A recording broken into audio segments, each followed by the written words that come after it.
A remarkable moment at the Trump-Kim summit in Vietnam today. The president said he believes North Korean leader Kim Jong Un didn't know about the torture of American student Otto Warmbier. He felt badly about it. I did speak to him. He felt very badly, but he knew the case very well, but he knew it later. And, you know, you got a lot of people, a big country, a lot of people. And in those prisons and those camps, you have a lot of people. And some really bad things happened to Otto. Some really, really bad things. Why are you? But he tells me that he didn't know about it, and I will take him at his word. Fareed is here. Fareed Zakaria is here, host of Fareed Zakaria GPS right here on CNN. He's taking Kim at his word. That is astounding, isn't it? He's taking Kim at his word. It's a breathtaking statement. The whole thing is breathtaking. I mean, here you have the dictator of a country that is arguably the most repressive country in the world. Donald Trump accurately points out there are lots of people, by lots we mean tens if not hundreds of thousands of people in prison camps that make up like an almost a mini country, an archipelago of prison camps in North Korea. So yes, there are a lot of people, but it is a absolute dictatorship with a highly repressive police state. The idea that an American would be taken prisoner and tortured without the knowledge of the leader is inconceivable.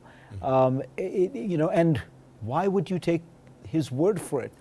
That's part of the bizarre aspect here. Donald Trump says he takes Putin's word that he didn't interfere. Don't forget Mohammed bin Salman. That he didn't. Right? What is it about this that, forget about just American intelligence, it's common sense.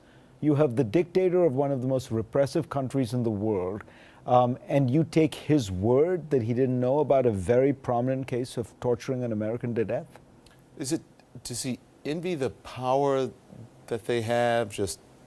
They can just run roughshod over all of these dictators. Does he envy their wealth? Does he feel like he's like them?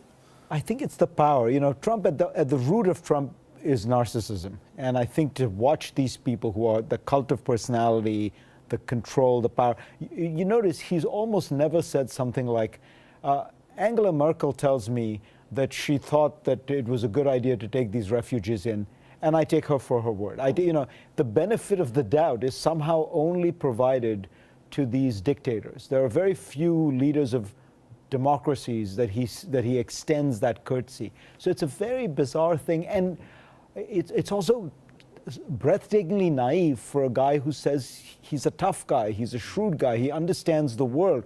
If you understand the world, you would understand you don't extend the benefit of the doubt on communist propaganda to the leader of the North Korean Communist Party. Let's talk about the summit. He walked away with no deal. What happened? There, I actually think, frankly, he did the right thing in walking away with no deal. Why did we get there? My guess is Donald Trump invested way too much in the idea of his personal relationship with Kim. He signaled that he wanted a deal very badly. They scheduled a signing ceremony and a press conference before the deal began, before the negotiations began. So Kim probably thought he could ask for a lot. And he asked for the relaxation or the suspension or the elimination of all American sanctions, while he wasn't going to do that much. He was not going to do complete denuclearization. Now, at that point, Trump, to his credit, probably influenced a lot by Mike Pompeo and John Bolton, who are two serious adults in the room, walked away.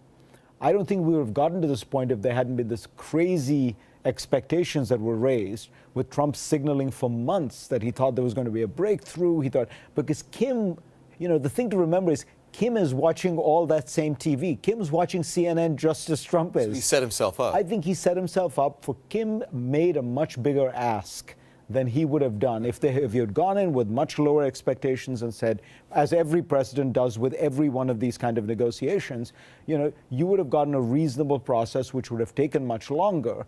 But Trump wanted, some kind of dramatic, quick win. But as I say, at the end of the day, he did the right thing in walking. Art of the deal?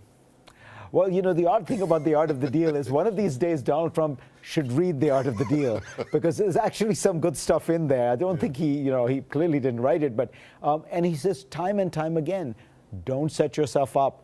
Don't want the deal too much. Don't if you signal that you want the deal too much, the other side will ask to. Yeah.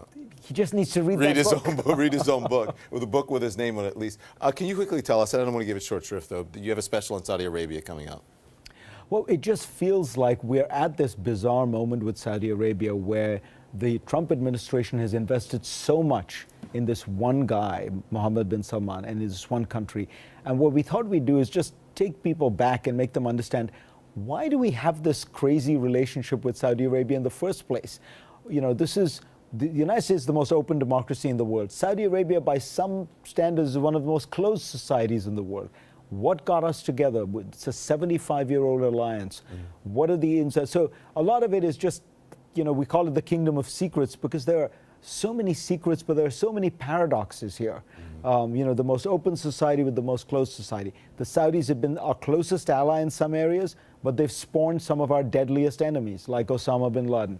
So I hope what people will get is like an uncovering, you know, we'll pull back the curtain on all those secrets. And we'll be watching. Fareed, thank you so much.